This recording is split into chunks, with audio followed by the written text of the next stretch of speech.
can't believe it moved the mountains like Jesus, Jesus, Jesus. I can do all things. I can do all things. I can do all things in Christ who strengthens me.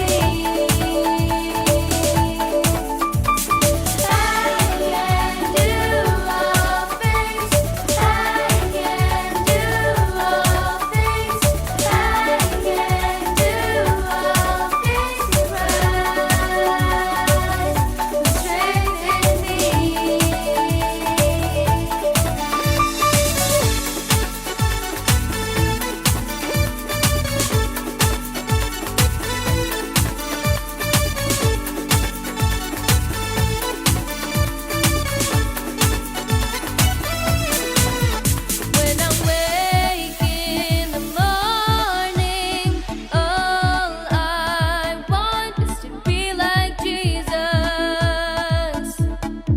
Jesus. I wanna be like Jesus, yeah. I can be a good son and daughter. I can be a good friend and helper. I can be a good shepherd and provider like Jesus, Jesus, Jesus. I can do all things. I can do all things. I can do all things in Christ who strengthens me. I can do all things. I can do all things. I can do all things in Christ who strengthens me. I can be a worshiper.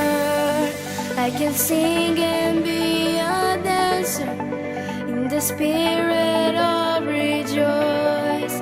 Like Jesus, Jesus, Jesus. I can be a superhero, be a leader and commander. I will glorify my Father in heaven like Jesus, Jesus, Jesus. I can be a fisher, be a teacher and a healer. I will hear your voice as you call my name, Jesus. I can do all things. I can do all things. I can do all things in Christ who strengthens me. I can do all things. I can do all things. I can do all things in Christ who strengthens me. This is the day which the Lord hath made. We will rejoice and be glad in it. Psalm 118:24.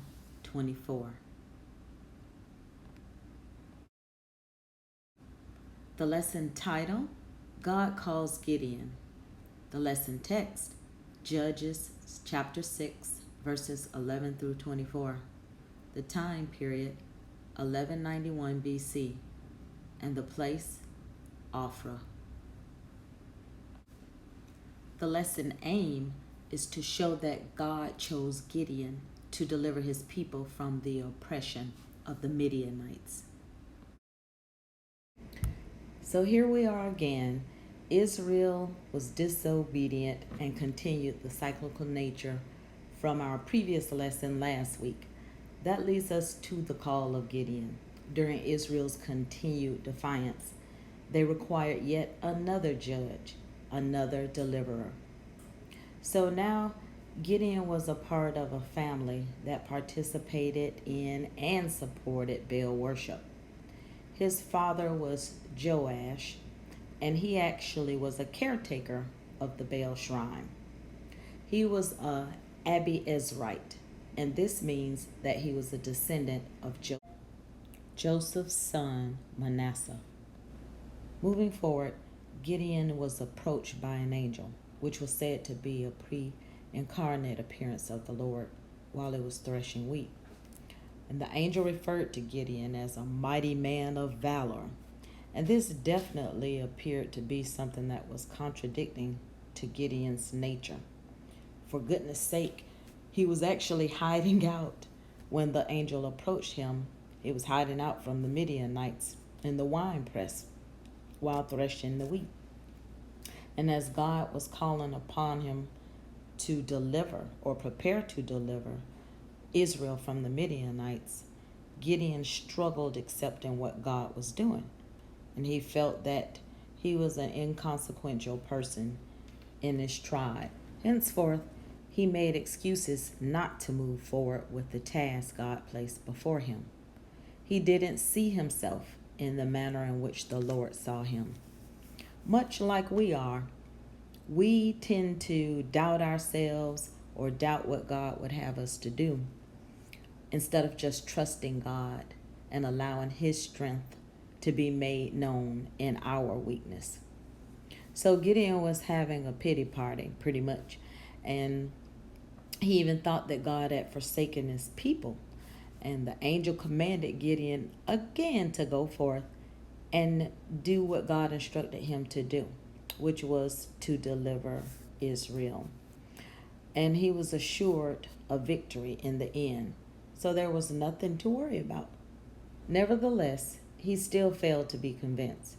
So he asked for a sign and asked the angel to stay as he prepared an offering for him.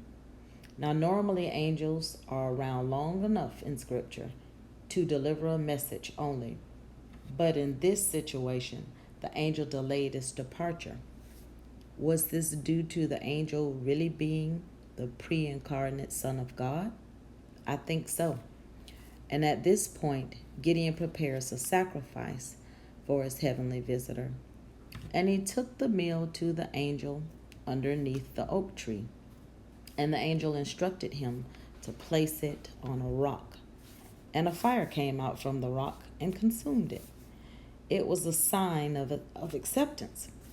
And the angel vanished.